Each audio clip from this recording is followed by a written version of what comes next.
Ladies, if you've been eating clean, cutting carbs, and still hitting the gym, but your muscles feel like they're melting off your body, I promise you it's not in your head.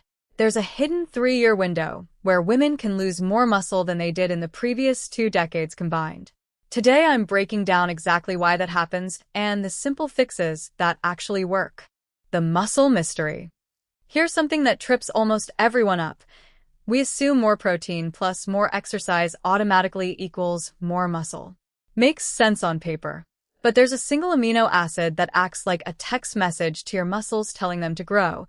It's called leucine. The catch? That message alone doesn't build anything. It just knocks on the door. You still need the raw materials to actually do the construction. And as we age, especially after menopause, our bodies need a lot more leucine just to send that same signal. Here's the twist that surprises most women. After menopause, your body's muscle-building machinery is actually working harder than before. So, why do your muscles keep shrinking anyway? Blame the hormones. The short answer, estrogen. When estrogen drops after menopause, so do a couple of its hormone partners, and one of estrogen's quiet jobs is protecting your muscle from breaking down. Without it, your muscles basically stop listening to the grow signal, even when you're eating right. There's actually a clinical term for this, anabolic resistance. You don't need to memorize it, but it explains why so many women feel like they're doing everything right and still losing ground. And before you assume hormone therapy alone is the fix, it can help, but without the next piece of the puzzle, you likely won't see much change. The real key, the right kind of exercise. Movement is what wakes the muscle back up. Think of exercise as the thing that unlocks the door so protein and hormones can actually get in and do their job. Skip the exercise, and even perfect nutrition or hormone therapy won't move the needle much. There's a compelling study worth mentioning. Researchers worked with postmenopausal women averaging 65 years old, many with osteoporosis and significant muscle loss. Normally, these women would be told to take it easy. Instead, the study had them lifting heavy, 5 sets of 5 reps at roughly 85% of their max effort twice a week for about 30 minutes a session. Within 8 weeks, they didn't just rebuild muscle, bone density improved too, and a few participants even gained height as their bones regenerated. Despite the intensity, there was only one minor injury in the entire group. So, is it too late if you haven't started yet? Another study followed lifelong runners in their late 60s and compared them to a group in their 50s who were brand new to exercise. Given time, the beginners caught up to the lifelong athletes in muscle and leg strength. The takeaway, it's genuinely never too late to start. But don't wait too long. There is a limit, though. Long-term muscle loss with age isn't just about shrinking muscle fibers. It involves your nervous system and connective tissue, too. Left unaddressed long enough, scar tissue and inflammation set in, and there's simply less raw material left to rebuild with.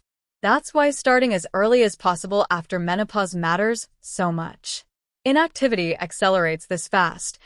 One study found that dropping from around 8,500 steps a day to under 2,000 caused measurable muscle loss and weakness in just 2 weeks. Even 10 days of bed rest can cost a couple of pounds of leg muscle. Fueling the rebuild. Protein. As we get older, our protein needs go up significantly. Think 35 to 45 grams per meal instead of the 20 to 25 grams that worked in your younger years, aiming for roughly 3 to 4 grams of leucine specifically. In terms of food, whey protein delivers about 3 grams of leucine per scoop. Chicken thigh beats chicken breast for leucine content.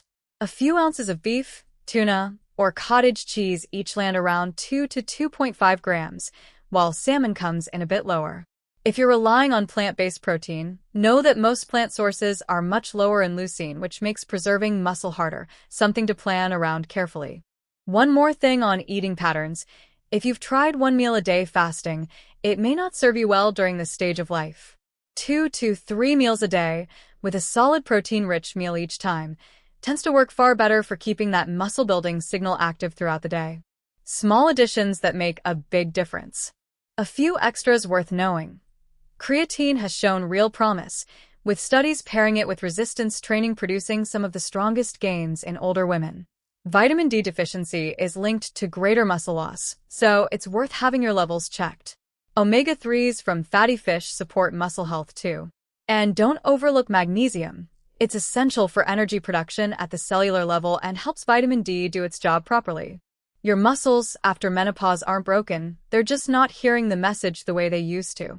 Heavy, structured exercise is what reopens that communication line. Protein gives your body what it needs to answer the call, and small nutrient support like creatine, vitamin D, and magnesium round it all out.